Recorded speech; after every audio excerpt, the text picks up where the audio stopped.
Hey, glad you're here. And if you've got a laundry basket in one hand and a mental breakdown in the other, you're in good company. You know that moment when you look around your home and your brain just goes quiet, not in a calm way, but in a confused, tired, where do I even begin kind of way. That was me last month. I walked into my kitchen and stood there, hands full of laundry dishes in the sink, papers on the counter, and I genuinely didn't know what to do first. Not because I didn't care, but because I was so used to pushing through the mess that I forgot what calm even looked like.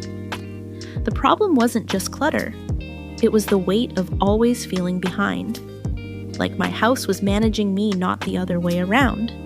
If any of that sounds familiar, this video might offer you a quiet place to begin again. Nothing big or dramatic, just 10 small, realistic habits that made my home easier to care for. And they might do the same for yours. Let's kick this off with a classic move, the I don't know where to start shuffle. Number 1, when everything feels like too much, start with what's right in front of you. There was a season when even the idea of cleaning felt exhausting. I'd stand in the middle of my kitchen, see crumbs on the floor, dishes in the sink, and stuff piled on the counter and just freeze. Not because I didn't care, but because I didn't know where to begin. Then one day, I tried something so small it felt silly. I picked up a cloth and wiped just the corner of the counter where I make my coffee every morning. That's it. But the next morning, that tiny clean space felt like an invitation. I wiped a little more, and a little more the day after that. No checklist, no system, just small, repeatable calm. So, if you're staring at the mess and feel like you don't have the energy to deal with it, try this: clear just 1 square foot. Make one surface feel cared for. Not because you're cleaning, but because that one small win gives your brain somewhere to land. And if this felt helpful, come back tomorrow. I'll be sharing 10 surprising things I decluttered without regret, the kind of stuff we all keep, but might not need anymore. It's gentle, honest, and full of Me Too moments. Next, we'll talk about how clutter builds up in transition zones and one habit that made a huge difference without adding more work. Now let's move to number 2. Some mess isn't mess, it's just things without a clear home. There was this one chair near my front door that slowly became a drop zone. Keys, tote bags, receipts, a random jacket, even things meant to go upstairs. It wasn't messy exactly, but it always looked unsettled. And every time I saw it, I felt like I had unfinished business. I used to think I just needed more self-discipline. But what I really needed was a default spot. So I added one simple basket next to the chair. Anything that didn't have a place or I didn't want to deal with right away went there. At the end of the day, I'd do a 2-minute sweep, empty the basket, put things where they belong, or let them go. That one container turned visual noise into something manageable. It wasn't about being tidy, it was about removing the friction. So if you have a spot that collects stuff, don't fight it, support it, give it a home within your home.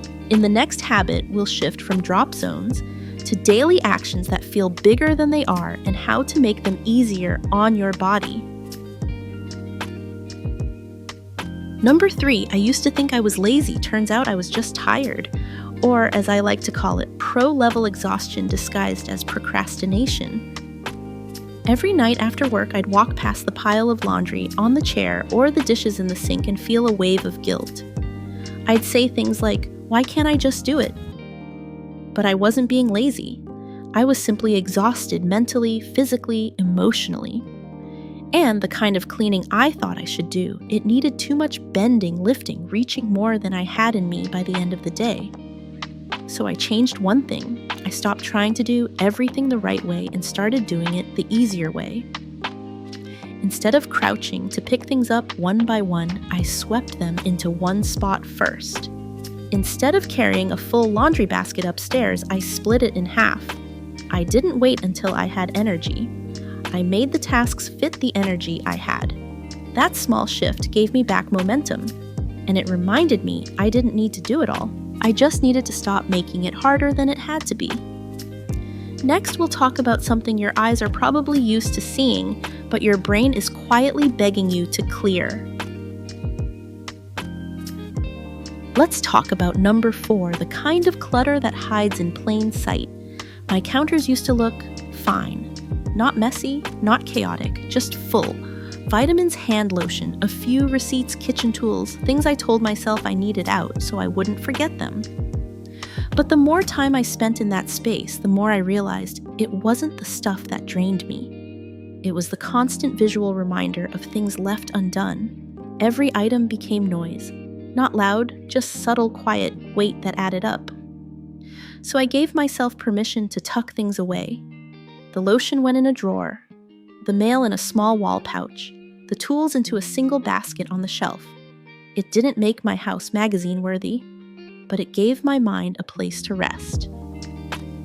If you've been walking past the same busy surfaces every day, try this clear one of them. Not because it's messy, but because your brain deserves some quiet too. Next, we'll look at something heavier than visual clutter, the kind you feel guilty for not using, but too uncertain to throw away. Ever find yourself keeping something just because you don't know what else to do with it? Yeah, welcome to the clutter twilight zone. Number 5 made me realize clutter isn't always about space. Sometimes it's about uncertainty.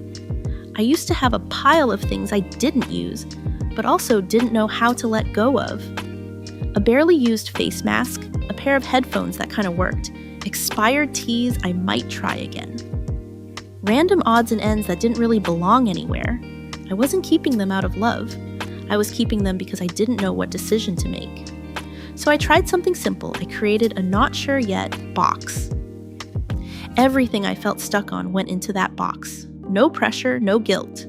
I wrote the date on a sticky note and gave myself 1 month.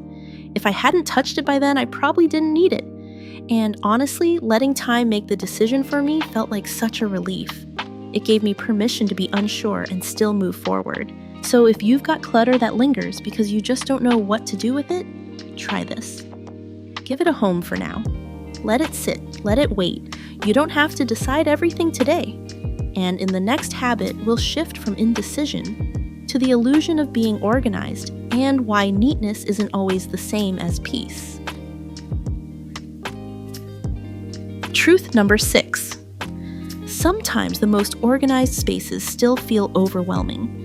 For years, I prided myself on how tidy my home looked. Clear bins, labels, drawer dividers, everything had a spot. But underneath all that structure, I was still exhausted because every system was built to hold on to more backups, more just in case, more stuff I didn't question. I just tried to organize better. One day while reorganizing a perfectly labeled drawer for the 3rd time, I stopped and asked, why am I working so hard to keep things I don't even use? That question changed everything. I let go of duplicates. I kept only what I actually reached for. And suddenly, the systems felt lighter. They didn't need to work overtime because there was simply less to manage.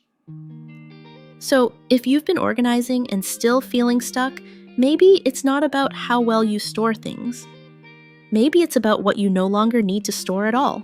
Next, we'll shift from your drawers and bins to how your home energy shifts when you simplify not just for you, but for everyone who lives there.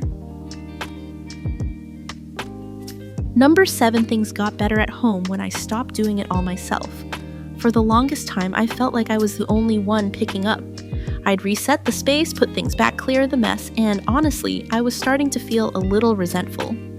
Like, am I the only one who sees this? But looking back, I think I was also making things harder than they needed to be. There were too many dishes in the cabinet, so no one ever felt the urgency to clean up. The closet was packed, so the vacuum just floated around. Even I couldn't remember where half the stuff belonged. So I started removing the extra. Fewer dishes meant it was obvious when something needed to be washed. Clearing space in the closet gave the vacuum a home. Simpler systems made it easier for everyone to jump in without me having to ask twice. And you know what? They did jump in, not because I nagged harder, but because the space made more sense. Sometimes it's not about getting help, it's about making it easier to help. Let's slow it down next and talk about the tiny, quiet wins that actually keep you going. You know those days where brushing your teeth feels like a major accomplishment? Yeah, this one's for those days. Number 8. Some days doing one tiny thing was all I had in me, and that was enough. There were mornings when the whole house felt like a mess. I'd look around laundry, undone dishes piling up to-do list untouched, and think, what's the point? I can't fix all this. But then I'd do something small, like empty one trash can, or wipe down the bathroom mirror, or delete 5 useless screenshots from my phone. And suddenly, it felt different. Not because the house was clean, but because I did something. I wasn't stuck anymore.